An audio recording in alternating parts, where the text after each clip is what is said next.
ശ്രദ്ധേയനായ എഴുത്തുകാരനും തിരക്കഥാകൃത്തും കൂടിയായ സുനിൽ പരമേശ്വരൻ അടുത്തിടെ നടത്തിയ ചില പ്രസ്താവനകൾ വലിയ ചർച്ചകൾക്ക് വഴി തുറന്നിരിക്കുകയാണ്. അനന്തഭദ്രം എന്ന സൂപ്പർ ഹിറ്റ് സിനിമയുടെ തിരക്കഥാകൃത്തായ അദ്ദേഹം മമ്മൂട്ടിയുടെ ആരോഗ്യ പ്രശ്നങ്ങൾക്ക് ഭ്രമയുഗം എന്ന സിനിമയുമായി ബന്ധമുണ്ടെന്ന് സൂചിപ്പിച്ചതും നടൻ വിനായകനെ കുറിച്ചുള്ള അസാധാരണമായ നിരീക്ഷണങ്ങളും വലിയ വിവാദങ്ങൾക്കാണ് തുടക്കമിട്ടത്. DNA ന്യൂസിന് നൽകിയ അഭിമുഖത്തിലാണ് അദ്ദേഹം ഈ കാര്യങ്ങൾ വെളിപ്പെടുത്തിയിരിക്കുന്നത്. സുനിൽ പരമേശ്വരൻ തന്റെ പ്രസ്താവനകളെ കുറിച്ച് സംസാരിച്ചു കൊണ്ട് തുടങ്ങി. ഭ്രമയുഗം എന്ന സിനിമയെ കുറിച്ച് ഞാൻ ചില കാര്യങ്ങൾ പറഞ്ഞിരുന്നു.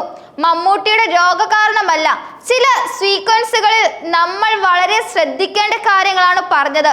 സംശയമുണ്ടെങ്കിൽ നിങ്ങൾക്ക് പിന്നിലേക്ക് പോകാം എന്നാണ് അദ്ദേഹം ആ കുറിപ്പിലൂടെ എഴുതി വെച്ചത്. മലയാള സിനിമയിലെ താന്ത്രിക പശ്ചാത്തലമുള്ള സിനിമകളെ കുറിച്ചും അതിന്റെ ചിത്രീകരണ വേളയിൽ പാലിക്കേണ്ട സൂക്ഷ്മതകളെ കുറിച്ചും തനിക്ക് നല്ല ധാരണയുണ്ടെന്ന് അദ്ദേഹം അവകാശപ്പെട്ടു. ഭ്രമയുഗത്തിന് സമാനമായ വിഷയങ്ങൾ മുൻപ് മോഹൻലാലിന്റെ അടുത്ത് ചർച്ച ചെയ്തിരുന്നുവെങ്കിൽ അദ്ദേഹം അത് സ്വീകരിക്കില്ലായിരുന്നു എന്നും മോഹൻലാലിന് പഴയ അനുഭവങ്ങൾ ഉണ്ടാകുമെന്നും അദ്ദേഹം കൂട്ടിച്ചേർത്തു. താന്ത്രിക കർമ്മങ്ങളുടെ സ്വാധീനത്തെ കുറിച്ച് സംസാരിക്കുന്നതിനിടയിൽ അനന്തഭദ്രം സിനിമയുടെ ചിത്രീകരണവുമായി ബന്ധപ്പെട്ട ഒരു സംഭവം അദ്ദേഹം ഓർത്തെടുത്തു. അനന്തഭദ്രത്തിൽ എണ്ണദ്രോണിക്ക് അകത്ത് ആള് കിടക്കുന്ന ഒരു സീക്വൻസ് ഉണ്ടായിരുന്നു. എണ്ണദ്രോണി എന്നാണ് അതിന് പറയുക.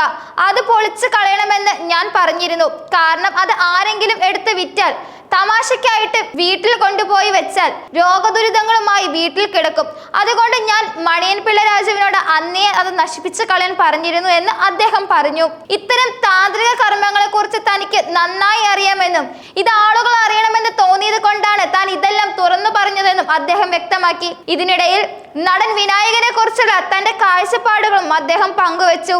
വിനായകന് നിലവിൽ ഒരുപാട് പ്രശ്നങ്ങളുണ്ടെന്നും പലരും ചേർന്ന് അദ്ദേഹത്തെ ചുറ്റും നിന്ന് ആക്രമിക്കുകയാണെന്നും സുനിൽ പരമേശ്വരൻ നിരീക്ഷിച്ചു. എന്തുകൊണ്ടാണ് വിനായകന് ഇത്രയധികം പ്രശ്നങ്ങൾ ഉണ്ടാകുന്നത് എന്ന് ഞാൻ ചിന്തിച്ചു. ലക്ഷണശാസ്ത്രപ്രകാരം ഞാൻ നോക്കിയപ്പോൾ കാക്കകൾ കരയുന്ന ശബ്ദമാണ് കേൾക്കുന്നത്. കാക്കകളുമായി അദ്ദേഹത്തിന് ബന്ധമുണ്ട്. അദ്ദേഹം ഒരിക്കലും മറ്റു മനുഷ്യന്മാരായിട്ട് കൂടില്ല. കാക്കകൾ നമ്മൾ ചോറ് കൊടുത്താൽ അത് കഴിച്ചിട്ട് അങ്ങ് പറന്നു പോകും. അദ്ദേഹത്തിന് പൊരുത്തപ്പെടാൻ കഴിഞ്ഞില്ല. അത് നമ്മൾ തിരിച്ചറിയണം. അദ്ദേഹം പെട്ടെന്ന് പ്രതികരിക്കും, ഇഷ്ടമുള്ളത് പറയും. എന്നാൽ ക്രൂരനായ വില്ലനെ അവതരിപ്പിക്കുമ്പോൾ പോലും അദ്ദേഹത്തിന് ഒരു നന്മയുള്ള മനസ്സുണ്ടെന്ന് ചിന്തിക്കാനാണ് എനിക്കിഷ്ടം എന്നാണ് അദ്ദേഹം കൂട്ടിച്ചേർത്തത്. തന്റെ ഈ പ്രസ്താവനകളുടെ പേരിൽ വിനായകൻ തന്നെ ചീത്ത വിളിച്ചേക്കാമെന്നും അദ്ദേഹം കൂട്ടിച്ചേർത്തു. എന്നാൽ വിനായകൻ പറയുന്ന ചില കാര്യങ്ങൾ മാറ്റി നിർത്തി നോക്കിയാൽ അത് ശരിയാണെന്ന് തോന്നുമെന്നും വിനായകൻ എന്ന നടനെയും അദ്ദേഹം പറയുന്ന കാര്യങ്ങളെയും പൂർണ്ണമായി തള്ളിക്കളയാൻ കഴിയില്ലെന്നും സുനിൽ പരമേശ്വരൻ പറഞ്ഞു. സോക്രട്ടീസിനെ പോലും വിഷം കൊടുത്തു കൊന്ന ഒരു ലോകമാണ് നമുക്ക് മുന്നിലുള്ളതെന്നും അദ്ദേഹം ഓർമ്മിപ്പിച്ചു. സുനിൽ പരമേശ്വരന്റെ ഈ പ്രസ്താവനകൾ സാമൂഹിക മാധ്യമങ്ങളിൽ വലിയ ചർച്ചകൾക്ക് തുടക്കമിട്ടിരിക്കുകയാണ്.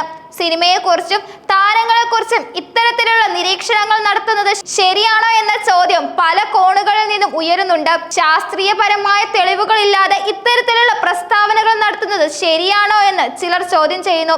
അതേസമയം സുനിൽ പരമേശ്വരനെ പിന്തുണച്ച് ചിലർ രംഗത്തെത്തിയിട്ടുണ്ട്. അദ്ദേഹത്തിന് താന്ത്രിക ശാസ്ത്രത്തിൽ അറിവുണ്ടെന്നും അതുകൊണ്ട് തന്നെ അദ്ദേഹം പറയുന്ന കാര്യങ്ങൾക്ക് ചില ആധികാരികതയുണ്ടെന്നും ഇവർ വാദിക്കുന്നു. ഭ്രമയുഗം എന്ന സിനിമ വലിയ വിജയം നേടിയതിനു ശേഷം മമ്മൂട്ടിക്കും സിനിമയ്ക്കും വലിയ പ്രശംസ ലഭിച്ചിരുന്നു. ഈ സാഹചര്യത്തിൽ മമ്മൂട്ടിയുടെ ആരോഗ്യ പ്രശ്നങ്ങൾക്ക് സിനിമയുമായി ബന്ധമുണ്ടെന്നുള്ള സുനിൽ പരമേശ്വരന്റെ പ്രസ്താവന വലിയ വിവാദങ്ങൾക്കാണ് തിരികൊളുത്തിയത്. ഇത്തരം വിഷയങ്ങൾ ചർച്ച ചെയ്യുന്നതിലൂടെ സിനിമയുടെ പേരിന് കോട്ടം വരുത്താൻ സാധ്യതയുണ്ടെന്നും ചിലർ അഭിപ്രായപ്പെടുന്നു.